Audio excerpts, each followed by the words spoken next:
This is a story of who we were,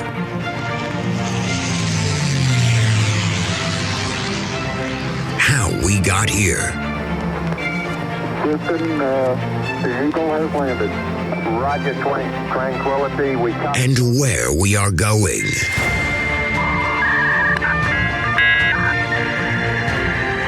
You've got mail. So join us as we take history off the page.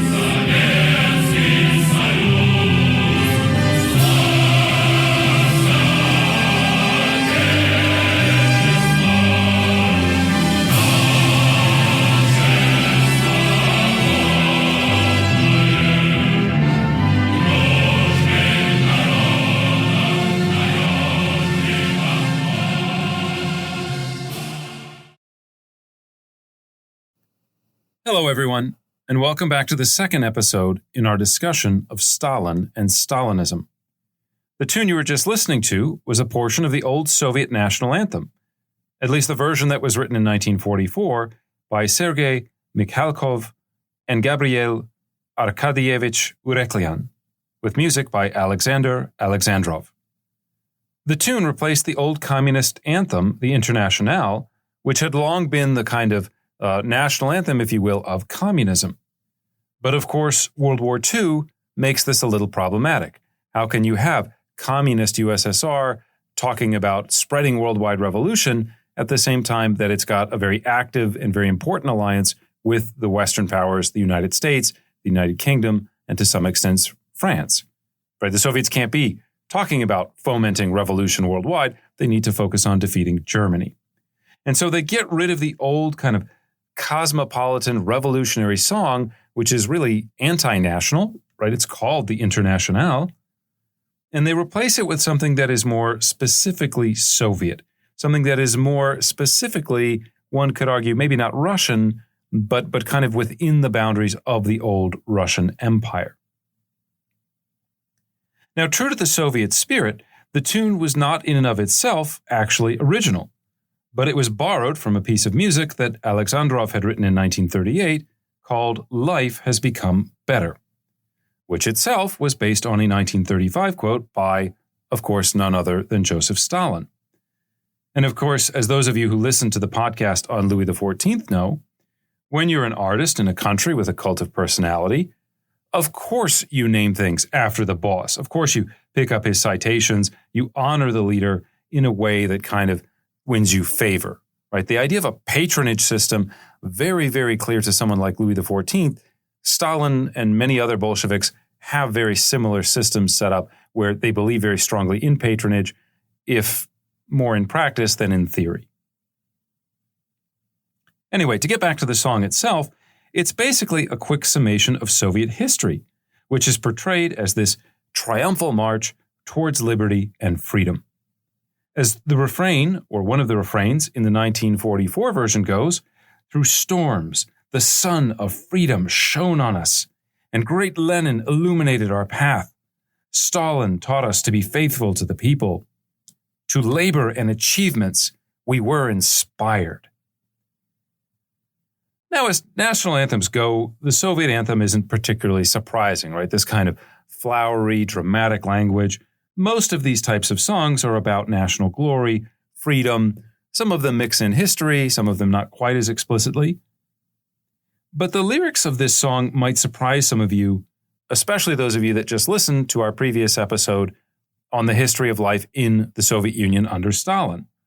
Very few people would say, hey, the Soviet Union in the 1930s is a bastion of freedom and liberty. Quite the opposite. When we think about this period, we think about repression, we think about violence, We think about millions and millions of people dying. And of course, we talked about this again in the previous episode. The gulags, the show trials, the purges, the somewhat intentional, perhaps, famines that are taking place. And we ended that episode with the key question, how on earth could anyone support or participate in this type of governance? How could you say, I support Stalin, I love Comrade Stalin, I'm aware of some of the things going on, but I'm okay with them? To those of us living in the democratic world in the 21st century, that seems unbelievable. If we were living in this period, if we imagined for a second, if we dreamed, if we fantasized, wouldn't we be leaders of the resistance? Wouldn't we take up arms, form some kind of movement, become, if you will, the Rebel Alliance? Wouldn't we become the Order of the Phoenix? Aren't we as a culture saturated with stories of rebellion and resistance where there's a totalitarian system out there and we are the ones that are going to do something about it?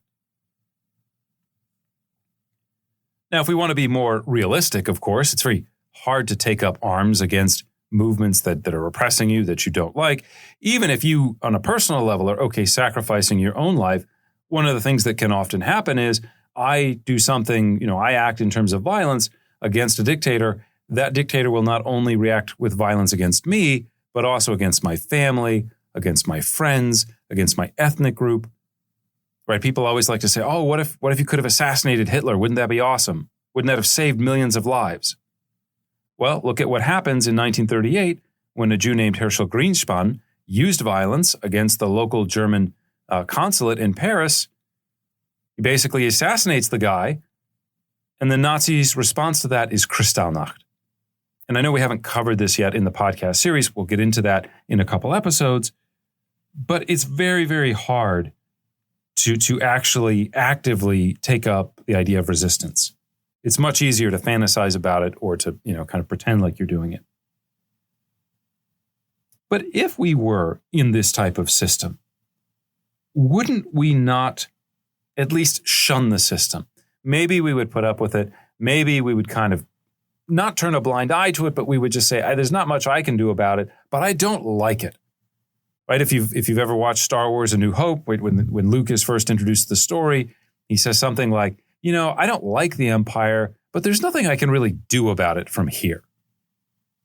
So wouldn't that be us if we were living in Soviet Russia, especially under the Stalin period?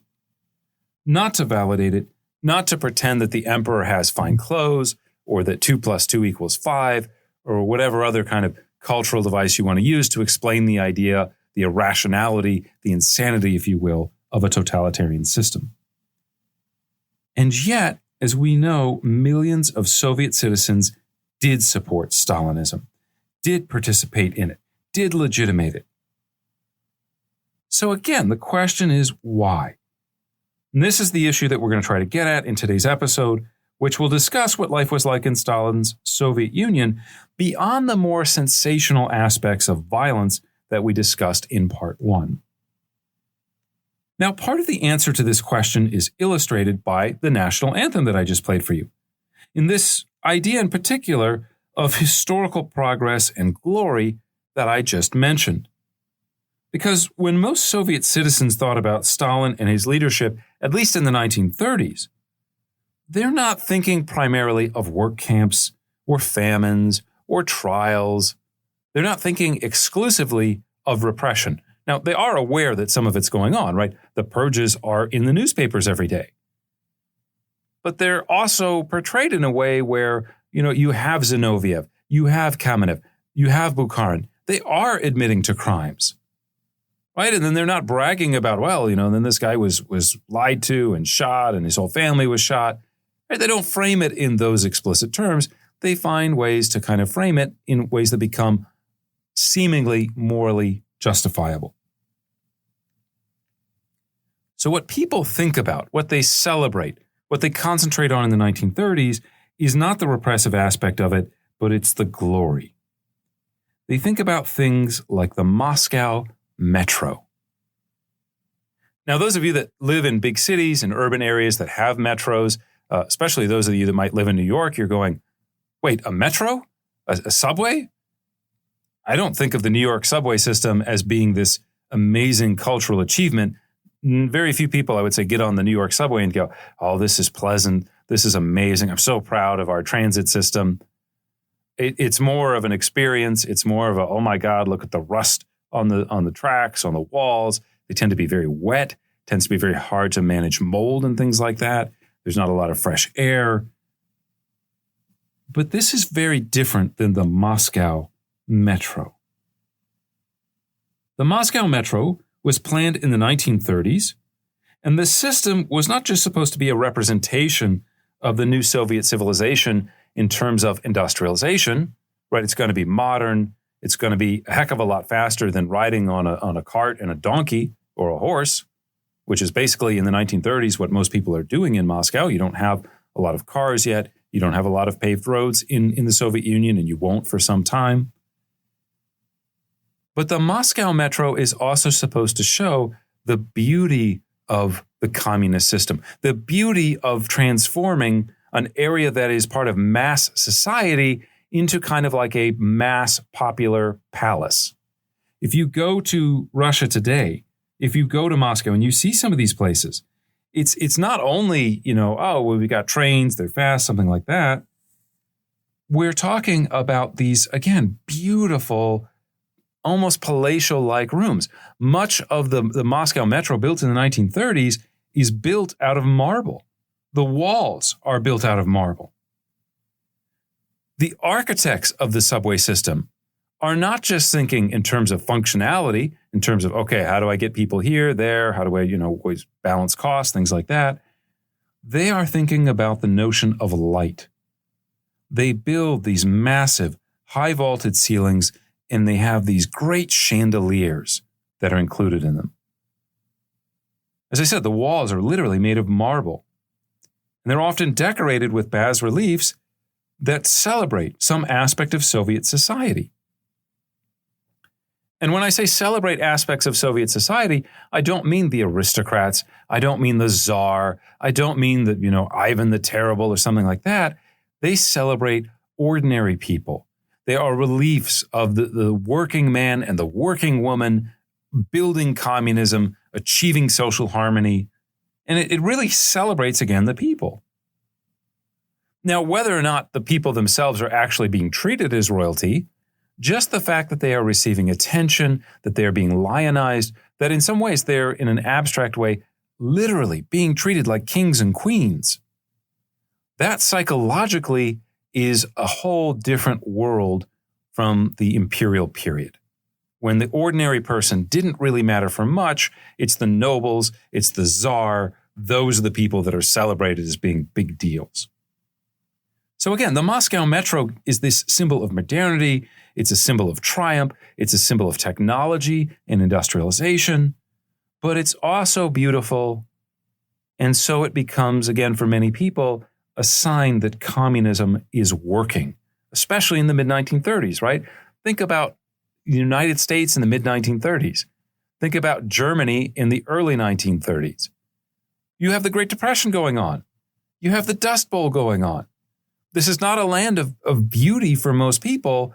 It's a land where there's a lot of resentment because they feel like the elites are still living comfortably, but the ordinary person, the farmer, the lower middle class shopkeeper, those people are really suffering under the weight of the Depression. White collar workers, again, as we'll talk about in a future episode, really, really suffer. Your clerks, your bank tellers, your administrative assistants, they really get hammered by the Great Depression.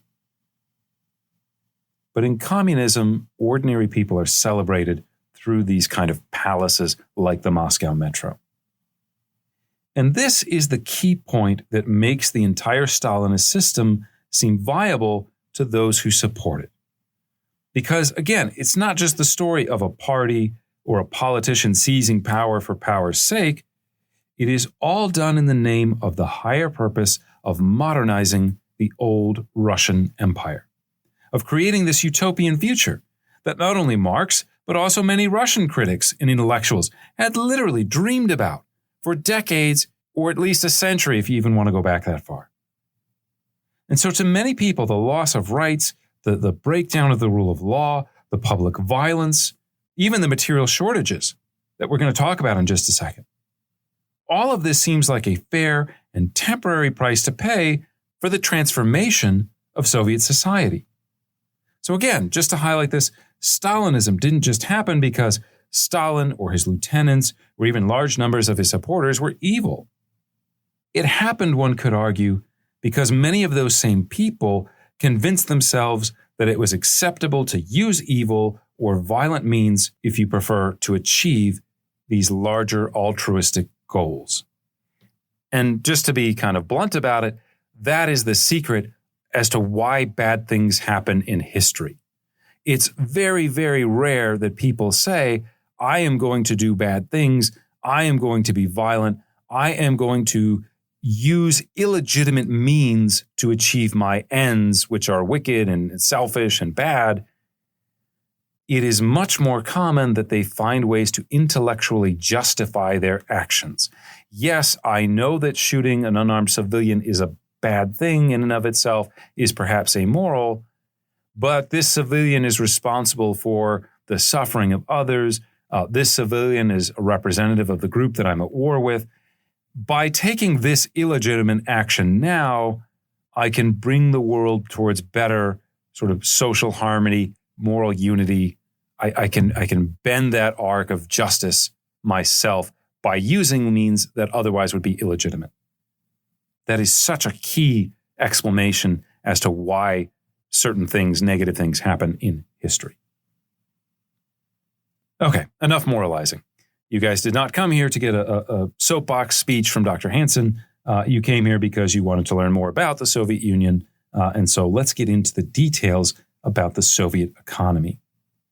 And we're going to focus on the Soviet economy because that is the major focus of the communist regime, right? Stalin, the Bolsheviks, their whole kind of sort of selling point was that they were going to transform society, and in particular the industrial economic dimensions of society, to make them better for ordinary working class people.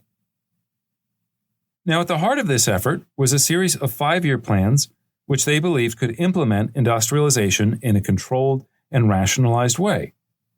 If you think back for a moment on our previous episode on the history of industrialization, you'll remember that this process played out in Western Europe in a very sort of messy way. One, it often takes decades, or in the case of Britain, almost a century, for it to play out. Two, it also involves a lot of suffering by ordinary people. You don't just have factories that set up and there's instantly workers there and instantly they know how much to buy and sell and produce. Capitalism, in its purest form, is messy. Capitalism relies on the movement of workers, but those workers move at their own natural pace based on the pull and kind of push of market forces. In the case of industrialization, a lot of people had to move from rural areas, and when they came to urban areas, into cities, they don't just have nice, neat housing waiting for them. They get crowded into insanitary places, overcrowded places, disease-infested, dirty places in the cities where there's not much investment in their living quarters because we don't yet have a market for them, right? They don't have buying power yet. They haven't earned the money yet. And it's going to take several decades for all that self to kind of work itself out. We also don't have a social welfare system yet. Governments did not anticipate problems of overcrowding. They were not aware of the dangers of a lack of a sanitation system. They didn't think about, okay, we need to regulate building codes so we stop having fires and building collapses and things like that.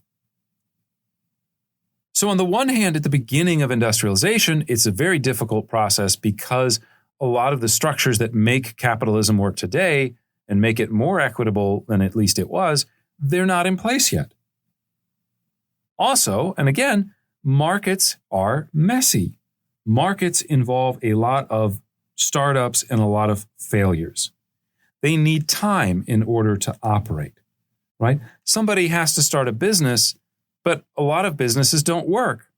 In order to find the business that works best, you have to start 5, 10, 15, 20 businesses and have most of those fail in order to have the one restaurant, the one bookstore, the one whatever that's going to survive. Someone has to build a factory that in the end is going to close because it's too expensive or it doesn't produce enough of what people want to survive. And again, this process of separating wheat from chaff, that doesn't just happen immediately. You don't just open a restaurant and say, okay, I've got a month. If my customers show up, great. I've made it. If they don't, I guess I close down. No, you go on for 6 months. You might go on for a year. How many companies in the Fortune 500 actually lose money right now? But people see a, kind of future. Okay, we keep working on this. We work on the market. Eventually, we'll make a profit. And so eventually it'll become profitable. People want to invest in it. All of that is messy. We don't know how it's going to work out. What happens to the workers that go to work for a company that starts and then fails and then goes bankrupt? What about the companies themselves, right? We tend to focus on workers. We tend to focus on, the 99%, so to speak, for obvious moral reasons. What about all the people that start businesses? Again, the point that I'm trying to make, capitalism is messy. Capitalism takes time. It includes, sort of by default, failure in order to get to success. It's competition, right? And competition is about winners, but it also means we have to have losers if we're going to have winners.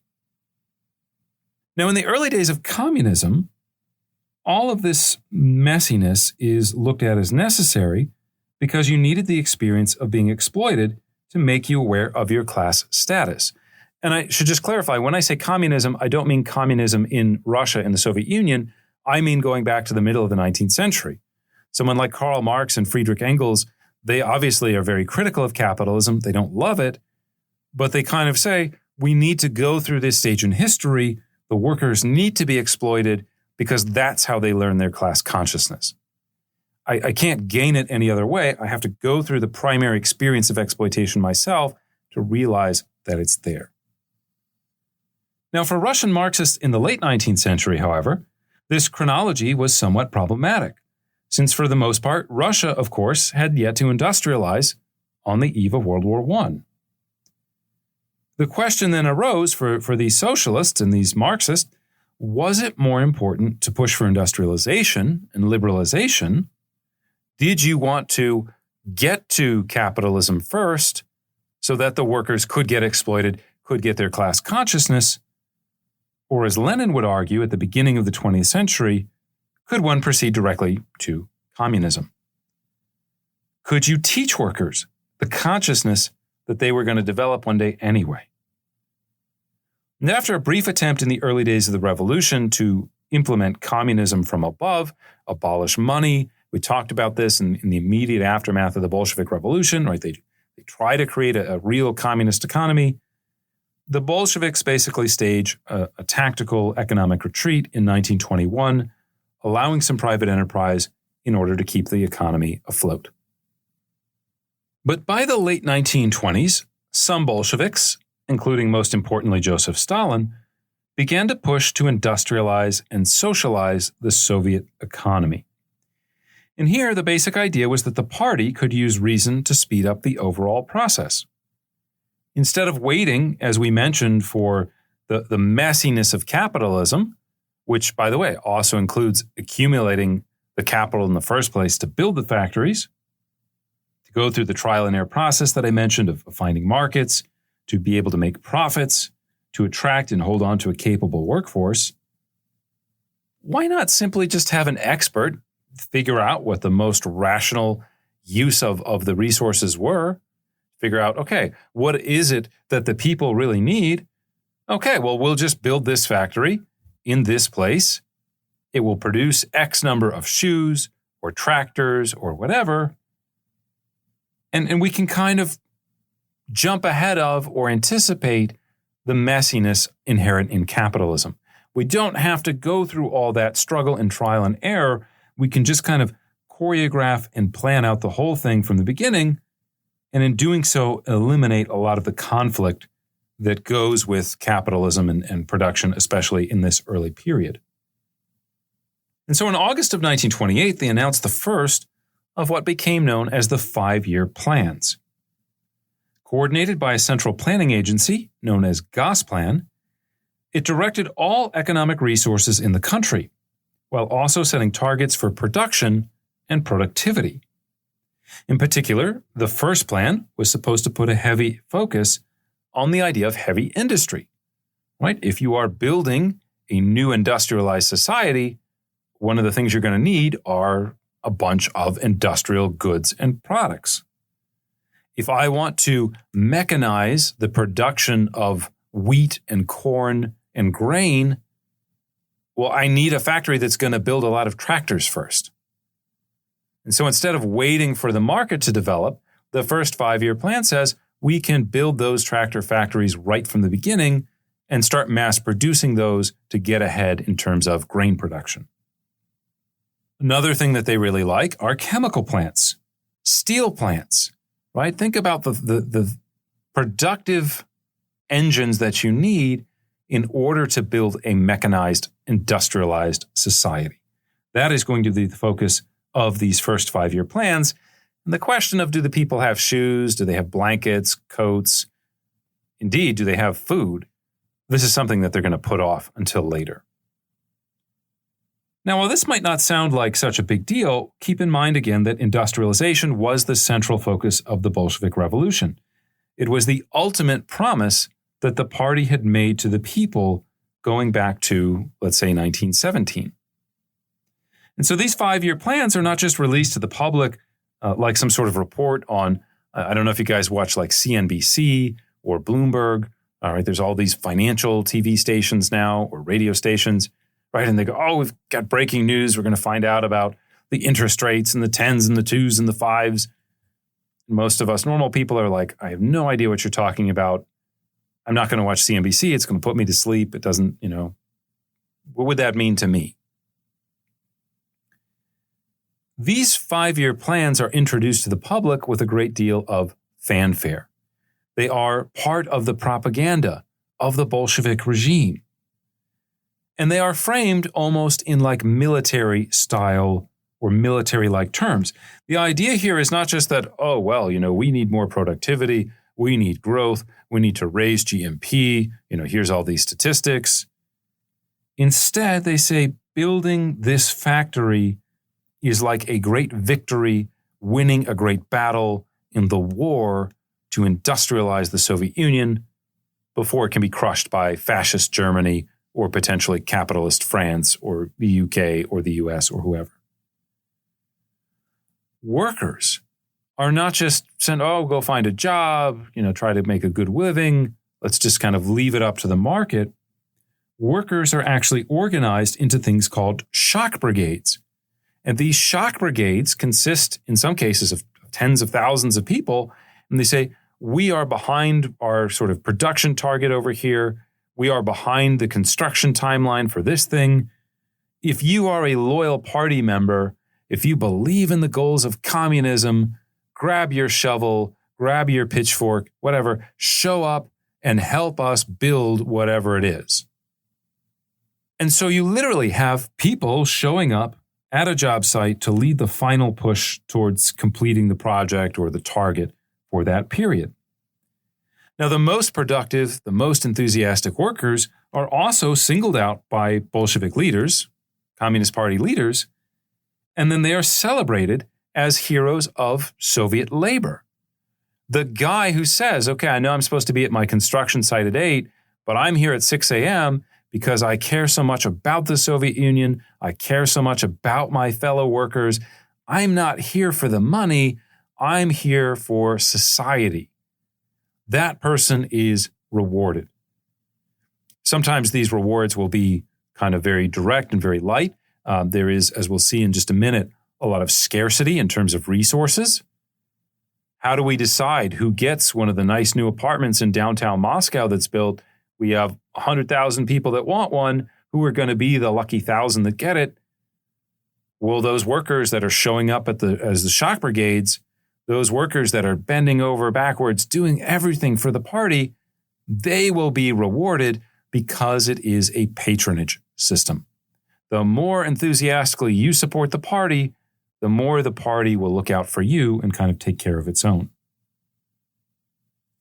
Now, the most famous example of one of these kind of shock workers was a Russian coal miner named Alexei Stakhanov, who in 1935 set the new world record for the amount of coal mined in a single shift. Now, when I first heard this, I have to admit, I did not know that they kept records on who could mine the most amount of coal in a single day. But think about the fanfare of that. Think about saying, Alexei Stakhanov, just out of the goodness of my heart, just for my love of the people, I worked so hard and so diligently, and I didn't take any breaks, that I set a world record for productivity.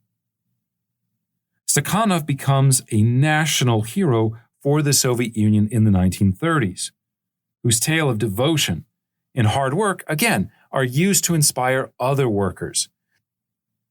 As they're educating young members of the youth groups like the Young Pioneers or the Komsomol, these are basically Bolshevik youth groups, right? They look at these kids and they say, look at what Stakhanov has done. They said, look at this guy. Look at how much he cares. That's who you should be when you grow up. That's the role models that you should have, that you should want to be as you grow into an adult body. And so again, Stakhanov actually lends his name to a movement called the Stakhanovites.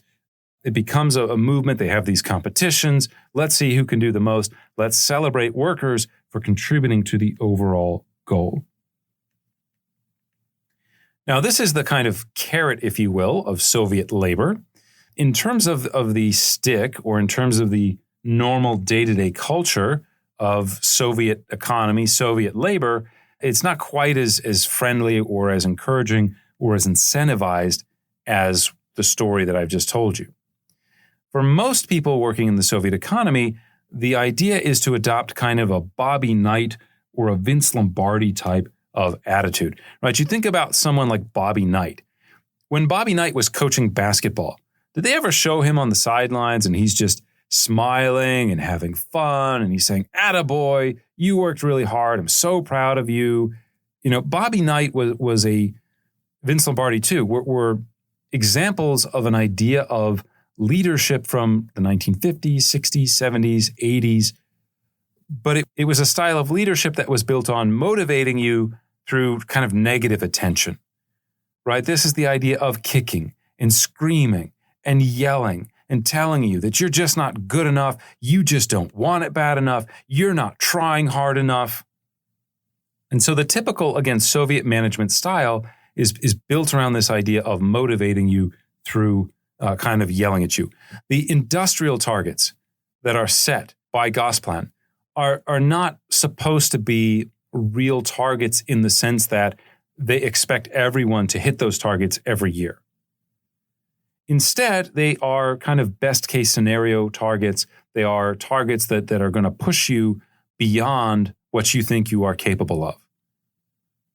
Your boss, knowing that his rewards or punishments are going to be based on, did he meet those targets? Did he get to the quota, or at least get close enough to the quota that it's impressive? That boss is going to be something of a slave driver, if you will. They are going to, again, emphasize masculinity, emphasize power. They are going to shout. They are going to demand. When you say, "Boss, I've been working for 8 hours. Can I take a break? I'm tired. I have a headache." They're going to call you names, and they're going to yell at you, and they're going to make fun of you. As one industrial boss put it during the period, the ground must shake when the factory director enters the plant. Right? Again, this is a very antiquated notion of how do we motivate our workers. Basically, we threaten them with punishment. If they don't do it, if they're not working all the time, then things are really going to be bad for them. Now, I will add to this that these bosses are not exclusively seen as, walking up and down and yelling at people. The new manager is supposed to be someone who is also going to pitch in, who is also going to kind of roll up his sleeve or her sleeve in rare occasions, and they are going to get dirty. They are going to get in the mud. They are going to start digging with a shovel themselves. The factory boss is not just in a position of privilege, as, let's say, the 19th century noble was, or the bourgeois, capitalist owner in the early 20th century was. The Soviet boss is supposed to join in and get dirty, and again, work just as hard to lead by example. Okay, so far we've been talking about a lot of abstractions. We've been talking about, kind of the way things were. Let's move down and talk about a specific example of what the 5-year plan looks like in specific, or more generally, kind of what the Soviet economy looks like through the lens of this one construction site. And the best example of what all this looks like was the construction of the steel plant and the accompanying city of Magnitogorsk. Now, at the time of the Russian Revolution, Magnitogorsk was essentially this small village located at the very southern point of the Ural Mountains. Not a whole lot there, not a lot of transportation connections. It's just kind of, again, one of these rural, isolated areas, which there are a lot of in Russia, especially in a place like Siberia. However, Magnitogorsk has one special thing going for it that's literally going to put it on the map. And that one thing is that it happens to be located near this very peculiar mountain, which is made almost entirely of iron. In fact, there's so much iron at Magnitogorsk that if you have a compass, it does not point north. The compass only points towards the mountain because it's basically literally magnetic. So as Soviet planners are beginning to think about, okay, how are we going to do this? How are we going to industrialize? Of course, they're thinking about, well, we're going to need a lot of steel. Well, what's the major ingredient in making steel? It's iron, right? So what a perfect place to build a steel mill. We can build it at this mountain of iron, and eventually, once we get it up and running, it will produce as much steel as the entire Russian Empire did in 1913. Now, just to be clear, that's the goal, right? The goal is that it will produce as much as the entire Russian Empire in 1913. As we'll see in a second, it never actually gets to that point. In essence, their vision was to try to build kind of an equivalent of Pittsburgh, Pennsylvania, or Gary, Indiana, in this kind of area in the Russian steppe near the southern part again of the Ural Mountains. So before they could get there, there's a couple of things that they needed to do, which they were able to speed up the process because they were living in a command economy. They did not have to wait for market forces. One of the biggest issues that I guess a lot of people don't think about maybe too much unless you're in business is that if you're going to build a factory, you better have workers that are there that can work in the factory, right? There is a market, a supply and a demand for workers. You need to make sure that you are putting your factory in a place where you can have skilled workers, or if you need unskilled labor, that there's enough of them to run your factory. Magnitogorsk doesn't have that. Magnitogorsk is this little village in the middle of nowhere. So we're going to have to move populations there. Now, a second problem, of course, is where are we going to put all these people? We don't have an infrastructure yet for them. We don't have apartments or houses or hotels or any of the infrastructure that would go along with a city. Magnitogorsk itself doesn't happen to have a lot of materials to make this easy. There aren't a lot of trees in the area. The surrounding countryside isn't very fertile. If you're going to bring all these workers and build a city, you've got to figure out how to feed them. And if the surrounding area is not going to produce enough grain, then you're going to have to bring that grain in using industrial transportation methods, i.e. railroads. And again, Magnitogorsk is not near a major rail line in the early 1920s. So before we even get to building a steel mill, you've got to build a transportation network. You've got to build a city for at least 100,000 people. And so to kind of pull this process off, Soviet authorities initially approached German and American experts and said, hey, you helped build up Gary, Indiana. Can you do the same for us in Magnitogorsk?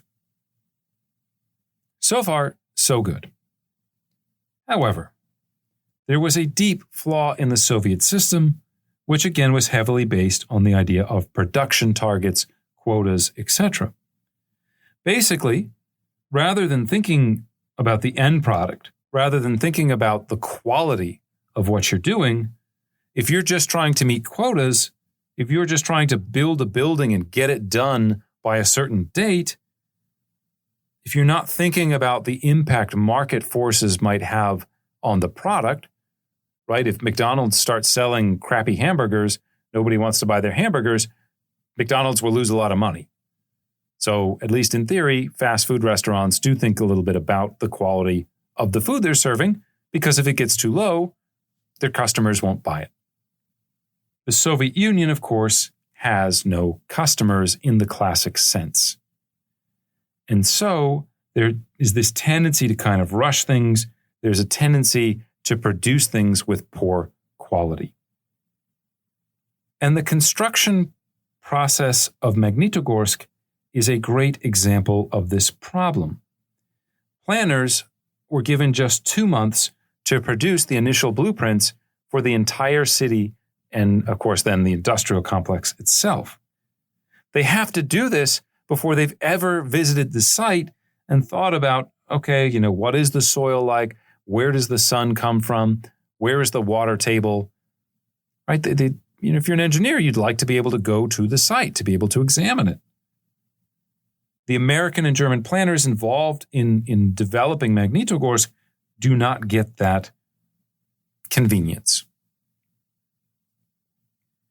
I mentioned a moment ago that the city itself and the steel complex are both highly dependent on the idea of a rail network. You can build rails and still not have them be very effective. In the case of Magnitogorsk, they actually fell behind schedule. They said, okay, we're going to bring in the Red Army. We're going to have a big kind of shock brigade. We're going to have a big push, try to finish this railroad. It's so vital, so critical. And in the end, they finally do finish it. But they're only able to do that because they cut some corners.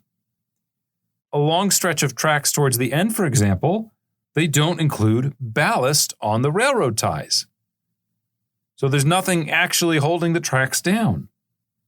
To avoid accidents, the train can only go 10 kilometers per hour, which is about 5 or 6, maybe 7 miles per hour. It's basically what you would walk at. There's actually stories of engineers get there and they get off the train when they get to this really slow part. They go play soccer, and they're basically able to play soccer while the train is moving because they know they can catch up to it easily and just jump on board. When the American delegation finally arrived at the site in the summer of 1930, there were virtually no permanent structures at Magnitogorsk. No permanent housing. People are living in tents. You're supposed to have a city in a year that's going to have 100,000 people living there, but right now just everybody's living in tents. Most of the workers, and we'll explain in a second how many of them wind up there, most of the workers are peasants. These are farmers. Now, farmers can be very handy, especially in the modern era. You live in a village, you live in a small town. You don't have the luxury of calling a contractor to fix everything, right? You got to know how to change your own oil if you live on a farm. But being able to do that and being able to build like a blast furnace, being able to build a house, you need some experience as a carpenter, right? It's not an easy thing to do. And yet, because they're taking shortcuts, many of these workers that are here are not properly trained in the art of industrial construction. Another factor is, of course, we have these drives to meet arbitrary production goals. Well, okay, if we start to fall behind, we need shock troops, we need to bring in extra forces, great. Where are we getting the workers from the day of in a place like Magnitogorsk? We are getting them from other parts of the construction site. During this period in the Soviet Union, and later on in the 1950s in parts of Eastern Europe when they become communist, you will find stories of people that are literally just grabbing workers, grabbing materials, stealing from other building sites in order to get the materials to finish the project that they are trying to work on. And so it's very hard to maintain a normal production schedule. And the areas that will suffer are areas related to living, consumer products, that sort of thing. Finally, as you might imagine, after all of this is done, right, if you do things the cheap way, if you cut corners, the final product is usually inferior. And this is what happens again with the construction of the steel mills at Magnitogorsk. After just 2 years of operation, blast furnace number 1, which was one of the first kind of structures that they finished, blast furnace number 1 has to be torn down and completely reconstructed. Imagine that. Imagine they're going to build a BMW factory. They're going to build a Volkswagen factory. Okay, you get it. It's up and running. And just 2 years after they first built it, they've got to tear it down and build it all over again. This is the long story on many levels of Magnitogorsk. The town that was supposed to be this wonderful, centrally planned, urban modern type of setup, they don't have time to build all the buildings, and they end up building a lot of temporary wooden buildings. Into the mid-1930s, Magnitogorsk, despite becoming a large city, despite having over 100,000 people, Magnitogorsk does not have running water. Magnitogorsk does not have a sewage system. Magnitogorsk does not have paved roads for the most part, although that's not so bad because nobody has cars anyways, so it's kind of a push at that level. And yet, despite all of these faults, Magnitogorsk seemed to the Bolsheviks and to many people around the world in the early 1930s that it was a symbol of Soviet successes, that the dream of industrializing and building communism, far from being this kind of nightmare, it is actually working, it is impressive, it is, dare I say, futuristic. Why is this? Well, because by the fall of 1932, the Soviets had already built this massive city, right? So just a couple years into it, Magnitogorsk actually has a population of 250,000 people living in it. Imagine almost overnight, in a year or two, taking a little village and building it into a city of 250,000 people. To give you an idea of how amazing that is, think about modern day. We're talking about urban areas here, so this is including kind of past the city limits. We're talking about cities the size of Peoria, Illinois, Montgomery, Alabama, Tallahassee, Florida, York, Pennsylvania, right? These are major American cities today. And the Soviets built one in the course of 2 or 3 years. That is insane if you think about it. And of course, they're able to do this because they are able to direct people around. They can mobilize party members. They can mobilize ex-soldiers. They can say, we are assigning you to Magnitogorsk, head on out there. Another way that they manage to move populations is, of course, as we talked about during the last podcast, during the process of collectivization, during the purges, they arrest hundreds and thousands of people. And not all of those people get sent to gulags. Some of them are sent to a place like Magnitogorsk. Some of them are exiled internally. You're a kulak from the Ukraine? Well, too bad. We are reassigning you. You are now going to live in Siberia. You're going to be at the Kolyma Basin camp, or you're going to be part of some other camp, or maybe we'll send you to Magnitogorsk. You're not under arrest. You're not dead. You're not starving. Maybe this is be better. You'll be kind of starving, but it'll be better than being caught up in the famine. But you don't have a choice. You have to go live in this place. You must go work in this area. But not everything is compulsory. The Soviet authorities also opened recruitment centers across the country. This is not just framed again as negative, bad repression. Stalin wants an industry, so you're going to pay for it. This is framed as empowerment. This is framed as an opportunity for you to sacrifice for the good of the Soviet Union. They ask for volunteers from across the country. They have recruitment drives.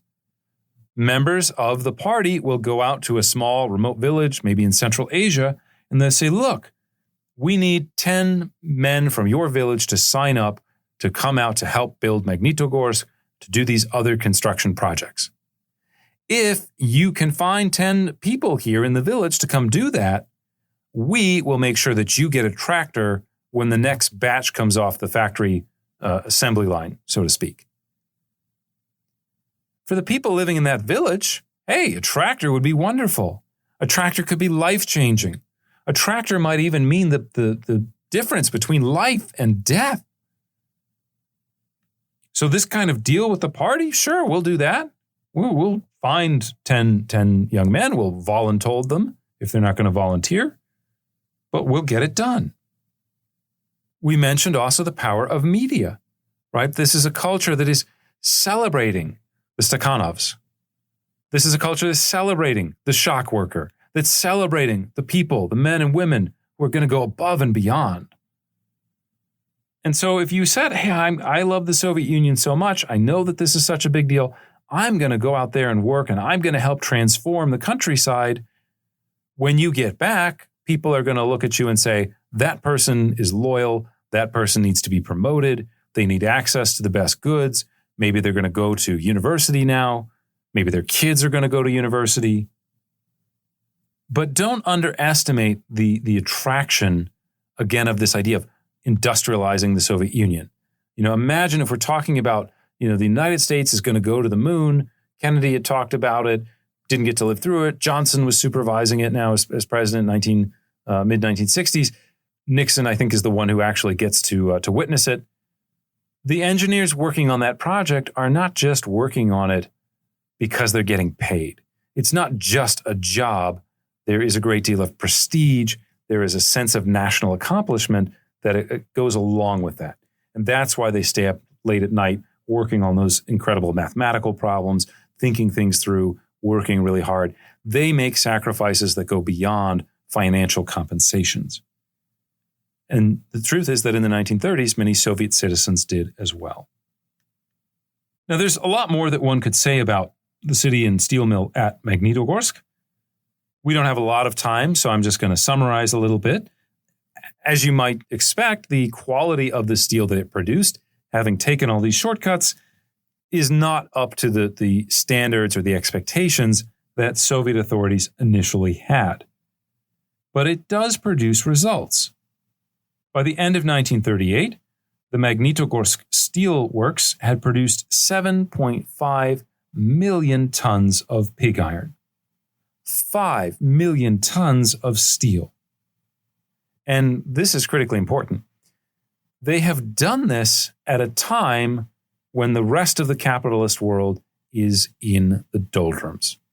They're doing this in the late 1920s, in the early to mid-1930s, when capitalist economies are in deep trouble. The American steel industry in the early 1930s is not doing well. The French steel industry into the mid-1930s is not doing well. They look at a place like Magnitogorsk and they say, wow, those crazy Bolsheviks have managed to pull this off. Stalin has done incredible things. If that's not enough for you, consider that by 1939, when the USSR is on the verge of war with Nazi Germany, it was an industrial power. When World War II comes, the Soviet economy will provide the tanks, the airplanes, the bullets, the guns, the bombs, the food. The Soviet economy will respond in a way that the Tsarist economy did not during World War I. But you think about the Russian army during World War I, one of the reasons that it collapses is because it is not able logistically to sustain the war effort. Stalin, despite the incredible failures in the early 40s, which in part is caused by his own kind of lack of leadership or some failures in sort of strategic thinking, despite devastating losses at the beginning of World War II, the Soviet economy survives and is able to drive one of history's greatest war machines. And that economy was built in the 1930s, again, by Stalin and the rest of the Bolsheviks. Now, I mentioned a moment ago when we were talking about the 5-year plans that they were focused on heavy industry, on things like tractors, steel production, chemicals, etc. And I mentioned that this, basically, this enabled the Soviets to rapidly industrialize and to catch up with the West. But at the same time, this strategy, when combined with the outlawing of private enterprise, private production, it's also going to lead to severe shortages in consumer goods. Stores basically become empty, and in fact, the language of Soviet society begins to change.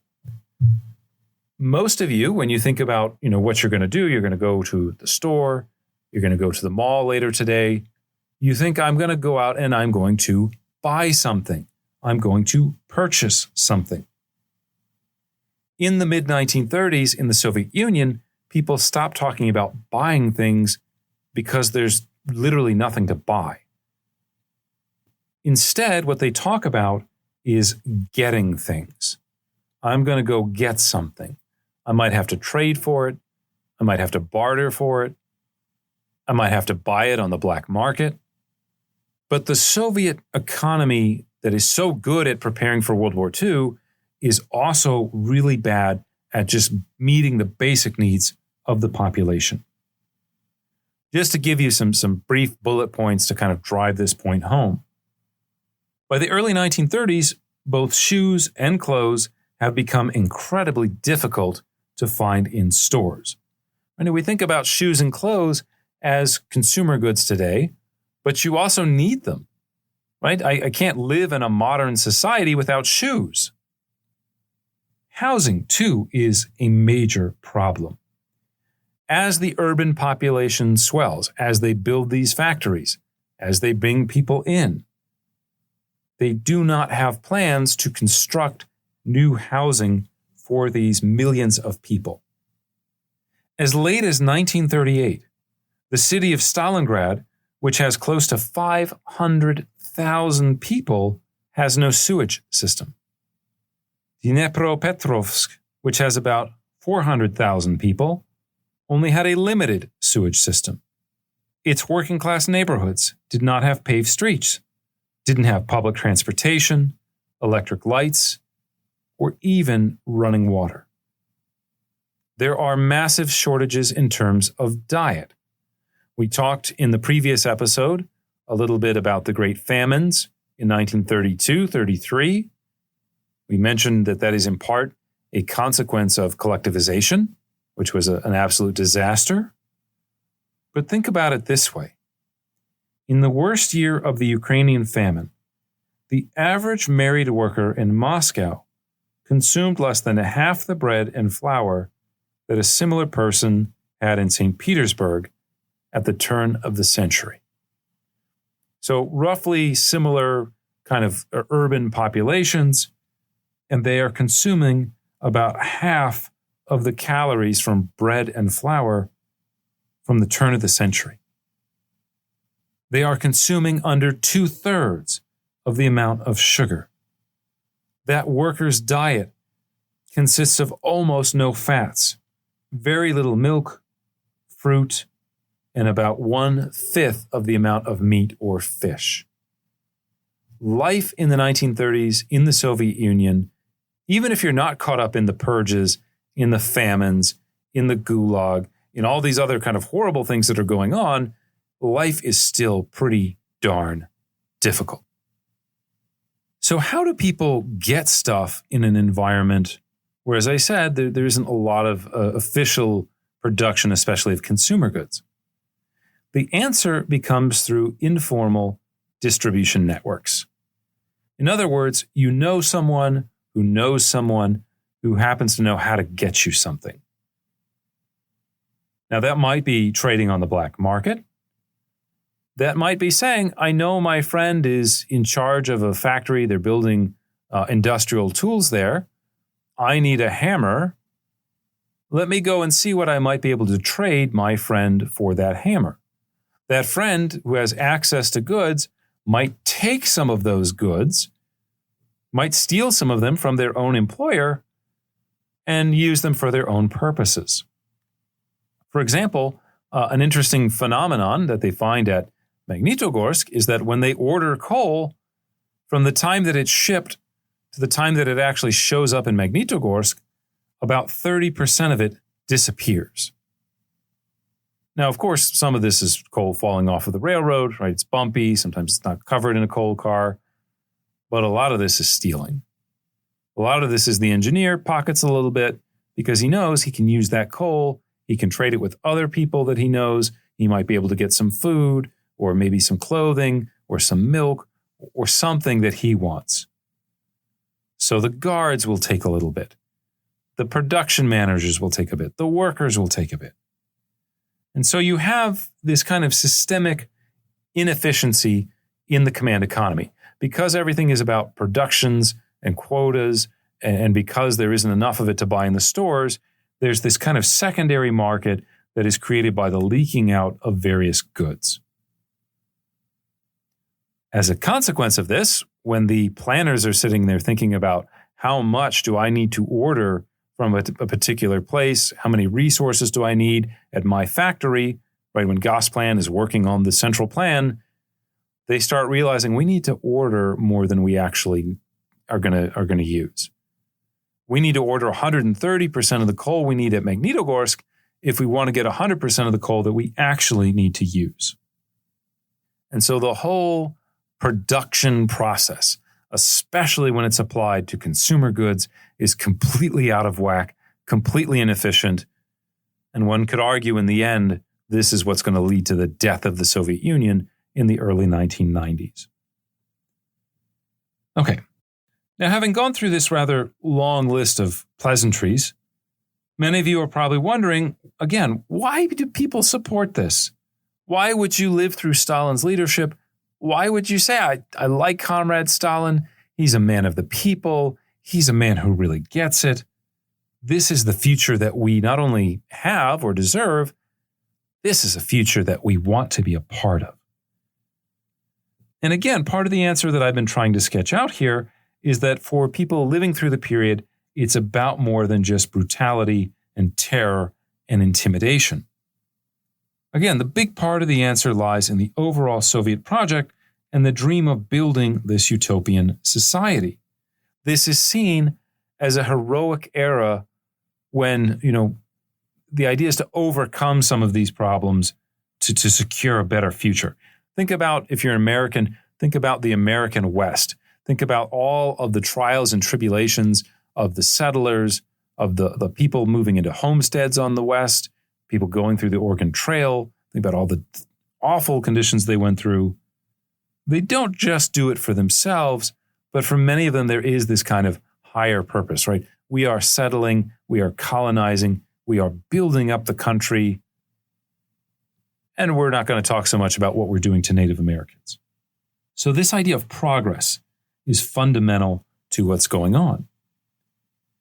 And if we're talking about progress, we're not just talking about kind of dry statistical reports. Oh, Magnitogorsk made 5 million tons of steel this year. Hooray! Right? That seems very dry. That seems very unappealing. If you're living in this period and you're thinking about, what does it mean to live under communism? You're thinking about visual successes. You're thinking about impressive results, including the construction of incredibly modern things like hydroelectric dams. Living through the Tsarist period, Russia is not industrialized. Russia is, in many ways, Russians are living as they had lived for centuries outside of major urban areas like Moscow or St. Petersburg. But all of a sudden, living in Uzbekistan, because of Stalin living in Kazakhstan, we have electricity. We have industrial canals like the White Sea Canal. Is it perfect? No. Can ships, especially older ships, now navigate to come down from the Baltic Sea without going all the way around Norway and Sweden? Yeah, they can. That's pretty impressive. Did we build Magnitogorsk? Yes, we did. There are other ways, though, too, that people feel the impact of Stalinism and feel it in a good way or look at it as being a positive. One of the most important ways that this happens is through education and social mobility. Before the Russian Revolution in 1917, very few people were able to go to university. Certainly, very few people of a working class background could afford to go to university, right? Because people at university, for the most part, are not working. They are just consuming resources. And families that just barely have enough to kind of get by at the end of the day do not have the money saved up so that their sons and daughters can sit around and debate poetry and analyze history. Over the course of the 1930s, about 10 million people moved from the countryside to the cities where they actually have better lives. 10 million people. Stalin also invests heavily in these 5-year plans in the idea of education. If you are a poor peasant, all of a sudden the idea that you could become an engineer, that you could become a doctor, that you could become, some kind of key sort of bureaucrat, that suddenly becomes a possibility. Your social mobility is rapidly rising. You're going to go from living in a house with a dirt floor and maybe a mud roof to living on the edge of one of the major thoroughfares in a nice town like Moscow or St. Petersburg. Again, this idea of social mobility, it is very, very limited in the Russian Empire. When people experience it in the 1930s, for many of them, it's the first time. And they love it. And they're grateful to Stalin for it. One of the most basic keys to social mobility, of course, as I mentioned, is education. But forget about the universities for a second. Think about something like basic literacy. This number goes up from the early 1920s, when the Bolsheviks have just taken over. It's about 57%. So a little over half the population is literate. By the time you get to the 1930s, that number is well over 80%. So it goes up by almost a quarter of the population. That group that can now read and write now has access to a whole additional level of culture. Not just to, I can get a better job, I can work in a place where I need to be able to read and write, but just think about culturally, all the doors that will unlock for ordinary people. Another area where, at least on the surface, it seems like things are getting better, and this is going to seem very strange when I say it, is the idea of law. In 1936, the USSR issues a constitution, which guaranteed equal rights for all citizens, men and women. Now, on the one hand, most of us would say, well, who cares, right? You're guaranteeing equality before the law at the same time that the great purges are going on. Clearly, there's not much law going on here. I mean, maybe the equality is just that there is no law. But again, ordinary people aren't looking at it from 30,000 feet like we do today. Ordinary people look at that and go, wow. Unlike women in France, where women are basically not citizens, or they have a kind of subcategory of citizenship until 1944, women in the Soviet Union can say, yeah, I've got rights. I've got equality. To give you a specific kind of Russian element to the story too, in the old Russian Empire, there was something called the Table of Ranks that dated back to the early 18th century under Peter the Great. The Table of Ranks identified different social classes and different positions and ranks in society, and you had to know them and recognize them and use the appropriate title. So you had to know, do I say your honor, your excellency, your majesty, right? Majesty is for kings. If you got that wrong, you could be punished. So imagine going from that world to the Bolshevik world, where they abolished the Table of Ranks in 1917, and they say, look, now everybody's theoretically equal. Regardless of the actual experience, there's a kind of just a propagandistic or a psychological value to that really is effective in the 1930s. Another way to think about the overall process going on here is that it is to use a term that's usually associated with Western European history, that there is a civilizing mission that is appealing to many Russians and other ethnic minorities in the Soviet Union. This is the idea that, yeah, there's farmers in Uzbekistan and rural Kazakhstan, and they're basically living like people have lived since the medieval period. They don't have shoes. They don't have proper hygiene.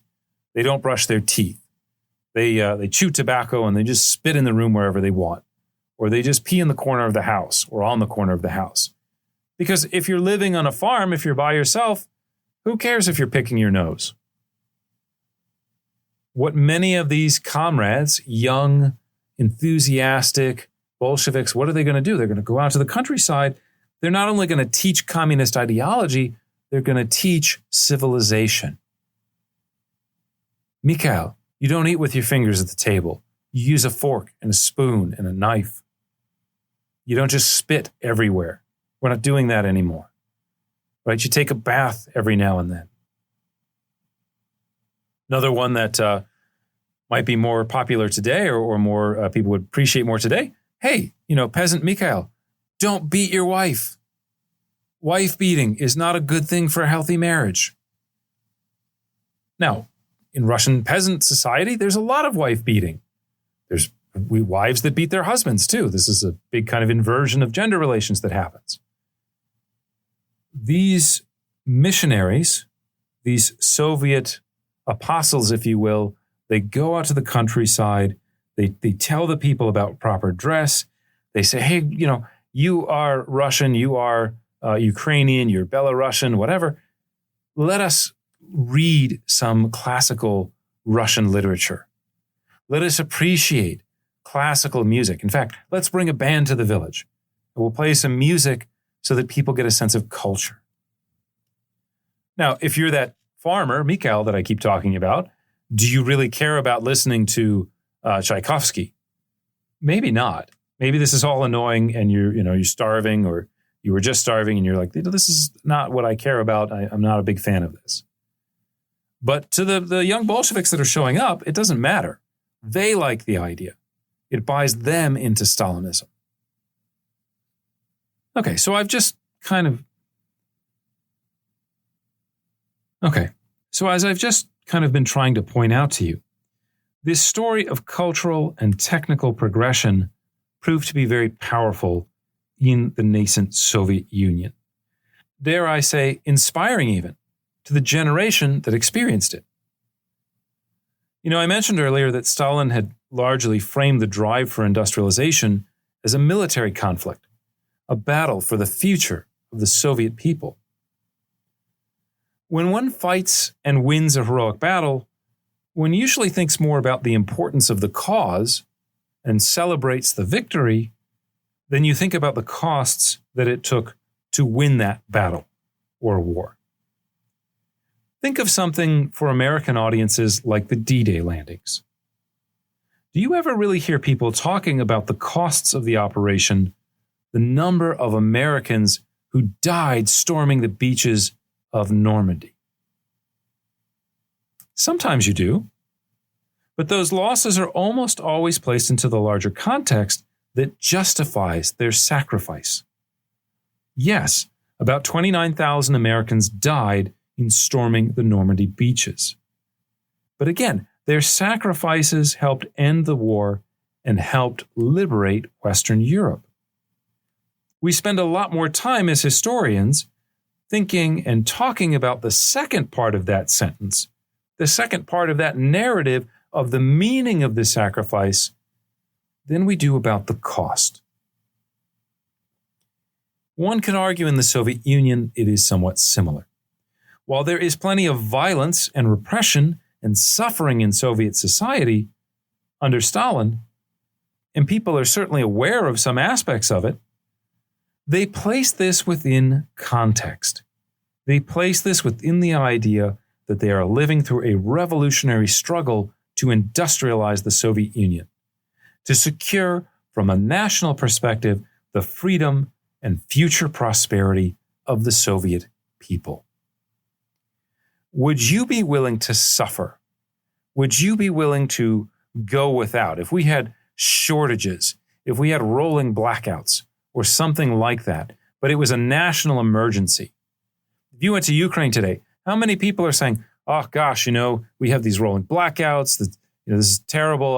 We should just surrender because I can't take not being able to play PlayStation for a couple hours during the day. I can't take not being able to read at night. I can't take my food going bad. You might be able to find a few people who would have that gripe. But my guess is the vast majority would say, we will suffer now to secure the future of our people. Would you not here in the United States, if we said, you know what, we can guarantee energy independence for the country, we have to go through a year or two of maybe rationing for energy, we have to pay higher taxes for a little while to escape from, the danger of terrorism. Would you pay more taxes? If you're concerned about illegal immigration on the southern border, they say, well, you're going to have to pay more taxes for a little bit, but we can build, for argument's sake, a wall. We can, reform the immigration system. We can solve these crises that are going on. Wouldn't you be willing to do that? My guess is that a lot of you would. And so, again, the point that I'm trying to make is in Stalin's Soviet Union, there is repression, there is suffering, but by placing it into a particular context, people justify it. It enables them to support the entire system. We began this discussion of Stalin with George Orwell's 1984 in the previous episode, and we stressed the similarities between it and communism under Stalin. There is one aspect of the book that I would argue is incredibly misleading from an historical perspective.